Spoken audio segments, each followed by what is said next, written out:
Sam is fed up with crime in his area. So when he saw police tracking a stolen car, he decided to help. What happened next left the dad in hospital and his 8-year-old daughter traumatised. And I know we're all fed up with car thieves and people stealing things, but he could have just told my husband, stop, put your hands up, and arrested him. I can remember he was running up and then he punched me in the head, pushed me over, starts pushing my face into the floor, and then he was kneeing me into my ribs on the back. What was your reaction to seeing what you saw? I was really shocked, and I had my daughter in the back screaming as well. Sorry. Sam Prendergast lives and works for his wife and daughter. The professional floorer takes on as many clients as he can to provide for his family. Even now, they're his focus, despite what's happened to him. Well, it's more sad that my kid had to watch it. The family were on their way to a birthday dinner, going via the Grand Plaza shopping centre at Browns Plains in Logan for a last-minute gift. That's when they witnessed police tracking a stolen vehicle. They both went through the red light, so when we're going to the plaza we saw them, and we knew that if they parked under the cover that they would use the alleyway to run out. So we pulled over and we notified the first police officer, and then I let my husband out of the car so he could go and notify the other police officer. Fed up with crime in his area, Sam says it was a split-second decision to try to help police. But that's when the unimaginable unfolded. He claims after alerting one officer to an exit the thieves might take, he tried to warn a second officer. So then he just started charging at me, and that was, it's nothing I could have done.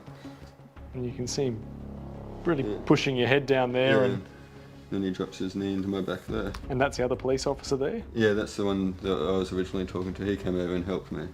What was he saying? Get off him, that's the wrong guy, he's here to help. Yeah, it's hard to see someone, like especially your husband, go through that. When the officer wasn't listening, he just kept going. It was just like we were in a movie. I couldn't believe it was actually happening. And especially my daughter seeing it. This dashcam footage captured by a shopper and sent to the couple shows Sam shirtless. He says the record humidity that day meant he was trying to stay cool before the birthday dinner and believes his appearance might have played a part in the mix-up. You think he spotted you like that? Yeah. I only thought I was a criminal because obviously I have the tattoos and stuff. But the couple claims they've also been the victims of youth crime and have had multiple cars stolen. So you guys know what it feels like to be We do, targeted in yeah. that way? Yes, like I feel like you work so hard to be able to afford these things, and then people come along and just take it and they don't want to work for it or anything, so it's really disappointing. The police are trying to do their job. Yeah. Did you at any point sort of stop and think, oh, maybe I should just stay out of the way? Well, it only went for about 15 seconds, the whole thing.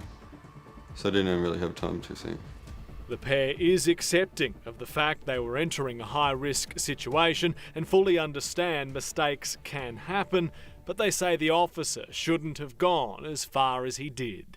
Police in general, they've got a really tough job to do in the community, don't they? Yeah, but they do have a really tough job, but it doesn't give them the right to think that they can judge people and abuse people just by the way that they look, I guess. Police are under incredible pressure in general, but when you have a chase or a stolen vehicle and that comes to an end, the adrenaline's flowing, you have to make these split decisions, and sometimes they make the wrong decisions. Former detective Terry Goldsworthy. Oh, it's extremely tough. I mean, they're going from crime to crime. They're not getting time to adequately investigate things. They're seeing offenders they arrest, release straight back out onto bail, committing more serious offences.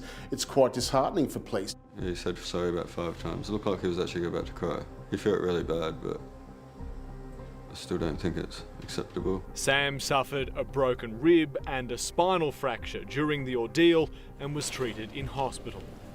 How would you describe what that police officer did to you? Even if I was a criminal, you shouldn't treat people like that. And if you're not resisting arrest, I don't know why he's breaking my ribs and everything. Queensland Police have told A Current Affair first response policing is dynamic and fast-paced by nature, and officers immediately cordoned the area off. Police then commenced searching in a heightened and evolving environment. During the search, a man was detained by police and subsequently released. The man left the scene without providing police his details. Police are reviewing the incident, including body-worn camera vision. As soon as the other policeman came over, he realised straight away.